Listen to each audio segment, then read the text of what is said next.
Sawadee-Ka, March the 9th. You either ride life, this is going to be an interesting one, or it rides you. Oh, there's so many rated R places I could go with that one, but I won't. We'll keep it PG. You either ride life or it rides you. Your mental attitude determines who is rider and who is horse. Yeah, once again, I'm not going to touch that with a 10-foot pole. There is no compromise or negotiation when it comes to who will run your life. Either you take charge and live a productive life of your choosing, or you allow yourself to be ruled by circumstances. Absolutely true. I'm feeling this one today. I like this one a lot. But there will inevitably be setbacks. Yes, of course, hurdles. In the Old West, a cowboy expression went, "There never was a horse that couldn't be rode, and there never was a rider that couldn't be throwed." It's a little Oklahoma wisdom there for you. Never was a horse that couldn't be rode. There never was a rider that couldn't be throwed. Okay. Like everyone else, you will have days when everything goes right and you are on top of the world. Relish those days. Enjoy them and remember them. Recall the euphoria that accompanied them when you need an extra measure of positive thinking to get back in the saddle. Yippee-ki-yay, motherfucker.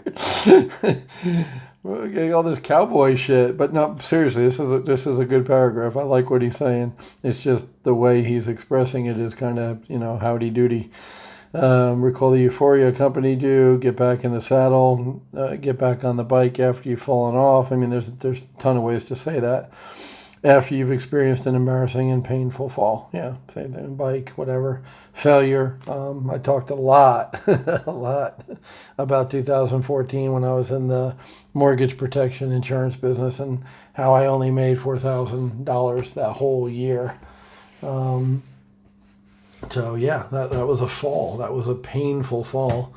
And I got back up. And that's because... All right, so I punched. here's a GWB story for you. I was in the Navy 1984 through 1987, and I punched a officer in the face, which is not good. And then they don't like when you punch officers when you're enlisted. I got brought up on a court-martial under an article of the UCMJ, Uniform Code of Military Justice. I went to trial for punching an officer because it's a no-no. It was actually that article that it dealt with, and no, I don't remember the number, 40 years later, was actually like mutiny. Like it was an old thing on the books about, enlisted, hitting officers, attacking officers. Now, it was one punch, but whatever. It went under the articles of mutiny, and, I could have been kicked out of the Navy and all that. Instead, there was extenuating circumstances. I had some chiefs and, E6, E7, E8, whatever on my side, because the guy was an asshole. He was a lieutenant. Jerk. And, what? You want to hear the story? Okay. So he was from Denver. And he was Mexican, and he was always like, "Oh, you middle-class white guys never had a tough day in your life. You don't know what it's like to live in the barrio, man. The barrio, the barrio is the ghetto of Denver, the slum of Denver." And, my mom was a school teacher and made $9,000 a year. I was not a middle-class white kid who they had metal detectors in my school. No, 1980, 1981 too. They had metal detectors. It was a tough school. It was not what he thought of as, white middle-class suburban. He made a lot of assumptions.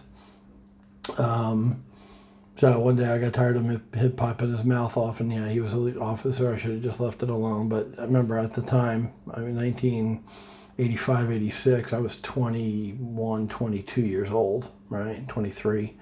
So I was young, dumb, and full of, the rest, right? Young, dumb, full of cum. So I, was all fucking macho and shit. And I said to him, Mark, his name was Mark, Mexicans are living proof that the Indians did fuck the buffalo. He didn't like that very much. And yes, it's racist and horrible. And today I'd be canceled by the cancel culture because it's racially insensitive and whatever. Now, keep in mind, I have some Indian ancestry in me, a very small bit, like 1/16th or 1/64th, or like, my mom's family. My dad's family is 100% Irish, so that's easy, 50% Irish. My mom is the mutt, and she's mostly English, some Irish also. So that's why most people ask what I am, I say Irish, because I got a little bit on my mom's side and a whole bunch on my dad's side, and it's all Irish. They came over on the boat from Ireland, and then also she's got German in her too. Her mother's side was English, Scotch, and Irish. Her dad's side was German, and then on her dad's side there was some Kiowa Apache. And when you hear Apache, you're like, oh my God, they're warriors and Geronimo. No. Kiowa Apache, Kiowa, were Kansas plains farmers, and they went willingly when the government shuffled them off took them off their land that was productive and mineral rich and put them in the crappy reservation, and they got drunk and all that crap and just ceased to exist after a while. So it was the peaceful Indians. It wasn't the ones who fought, warrior Indians, even though everybody hears Apache, they think warrior tribe, but the Kiowa Apache were plains farmers. So anyway, that's on my mom's dad's side. So I'm part Indian. No, I never asked for reparations. I never asked for money. I don't even know if I qualify because it's such a small part of my thing. I don't take handouts ever. Welfare, reparations, I don't play that fucking game. So anyhow, yes, it was not a nice comment, and I was in a different space then than I am now. But anyway, he came at me when I said that, and chested up to me, like guys do. It's just, it's the friggin' Navy or the military. I mean, it happened. And I laid him out in one fucking punch, just, right hook, down goes Frazier. So I wound up in the brig, which is the military jail, 32nd Street Station, up in San Diego, the big naval base, and I had to, do 30 days hard labor. I had just made E4. I was in 2 years, 3 years, and I just made E4. They call it striking, where I got the promotion. I did everything from it, but I didn't have like the ceremony yet, get punched in the arm and get the stripe or whatever. And that happened right, like maybe a month after I made E4, before it was official. And they busted me all the way down to E1, which is a recruit, like when you go to boot camp. So I lost 3 pay grades, E1, E2, E3, E4. And I lost money. They fined me salary. It wasn't a lot of salary. They don't pay the military shit. It was like $400 a month or something was my pay back then. This is 1985 or 86, like I said. And the 30 days I did in the brig, the same brig that Bob Seger was in, by the way. Bob Seger got in trouble in the Navy, and he stayed in the San Diego brig, 32nd Street Naval Station brig, and he wrote the song I Feel Like a Number. Right? I feel like a number, I'm not a number. The reason is when you go from the dorm to laundry or dorm to like library or whatever, you had to walk to the control tower. There was like a guard up in the tower, like you see in the old films, Nazi Germany, whatever, with the guard tower and the posts, whatever. So you'd walk from the dorm, stand on a line in front of the guard tower, and say, Brady 096 or whatever your number was. From dorm to library, and you'd stand there at attention, waiting, and then the guy would say go, like you had to wait for him to say go. Total like a piece of shit. It's jail, but and then you go to the dorm or the library. Then you get a book, right, and you go back to the control tower and say, Brady 096 from the library to the dorm. Go, so feel like a number. You had to say your prisoner number every time you went from one building to another in that brig.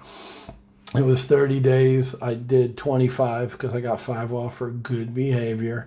And there were work crews that came every day and took a labor pool to go chip paint off a ship or clean up the beach, like the amphib base where I worked in the beach. They'd come and clean it up, take garbage off the beach and stuff. Whatever, just workers. So me being the guy from Jersey who works all the angles, I figured out that if I dawdled a little bit getting my jacket zipped up and I got on the end of the line, they would run out of guys coming to pick people up for work. There wouldn't be enough jobs that day. And so the guys left over at the end of the line would stay in the dorm and do laundry duty. And that was, the laundry took whatever, a half an hour. And the rest of the day you could hang out and, read books and chill out. So I did that. I learned pretty quickly. So there is that. and that was such a long story. I completely forget why I told it. It rides you, you ride it. I would have to literally go back and watch this video to see why I told you that story and where I was going with it. Holy shit. Guys, I've lost my friggin' mind. I will watch the video, and tomorrow I'll finish the story. You heard the brig part. I got in trouble in the Navy. I did 25 days, so they extended my thing. I was supposed to get out in February. I got out in April. It's dead time. When you serve brig time, it's dead time. It doesn't count towards your years, which sucks. Trying to remember why I told that. Anyway, I'll watch this video, and tomorrow, it's already 11 minutes too. Tomorrow when I do the daily positive plan, I'll tell whatever story I'm meant to tell. Sorry about that. But yeah, that was me at 21, 22. Pissed off, angry, ready to throw down. You look at me the wrong way, I'll punch you in the face. I don't do that anymore. Tomorrow, after I do the video for the positive action plan, I'm going to the auction. There's another auction, and might pick up the papers for the truck, the title and stuff if it's in. If it's not in, I gotta wait and they'll mail it to me. But I'll probably buy another car. The truck is in a Ford dealer right now. I dropped it off Monday at the local Ford dealer, and I changed my phone number. I got a new provider here, a new SIM card, and I had to read the number off like 5 times to the operator lady and said, please have them call me, give me an estimate. It's been there for a day, and they haven't told me yet what it's going to cost to fix the AC, the airbag light, change the oil, change the filter. So things that are pretty simple in America take a little bit more time here. By yesterday afternoon, I would have known what the total estimate was, and so it's tomorrow morning, and I don't know. So probably one of the things I'm going to do is buy another vehicle tomorrow, much cheaper. I'm not going to spend $300,000. I mean, this was a cherry truck, 2018, 5,000 miles.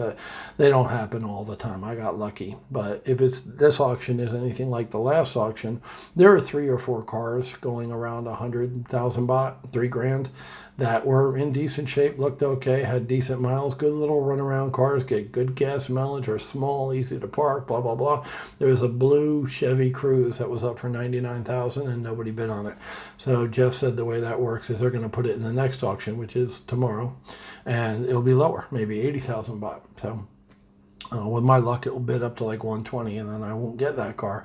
But if I can get that car for 100,000 baht or less, I'll pick it up. Number one, I'll have something to drive because I won't take that to the dealer until the Ranger's back. And when I sell the Ranger, because remember, the Ranger is a flip car. I'm driving it. It's my daily driver, but it is ultimately a flip car. So when I sell that, I want a second car, parked here, ready to go.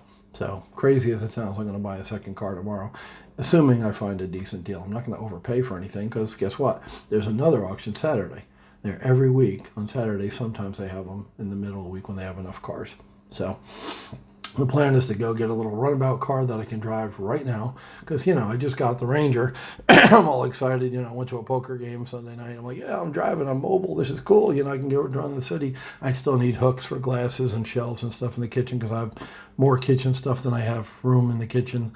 And I can't go to the hardware store today. I'm basically hanging out at home, going to go to the pool, go to the gym, just chill out because the truck's in the shop, right? So I need a second vehicle. And once again, the truck will be sold at some point. The Ranger will be up for sale after I get the papers, after all the work's done, after it's been detailed. It goes up on Facebook Marketplace. When somebody buys it, I don't want to be in the situation I'm in right now where I don't have a car again. So that's the thought process behind getting a cheap little runaround. Now, meanwhile, once I get the truck back, the Chevy Cruze or whatever I wind up buying, Toyota Vios or whatever I get tomorrow at auction, is going to be for sale once I have the truck back. because I'm not going to sell both of them right now and be carless again. So that's it for today. Once again, sorry I told the Navy story, the Mexicans, the push, the brig, and all that crap. I don't remember the point of it, why I went that direction. I talk too much. My bad.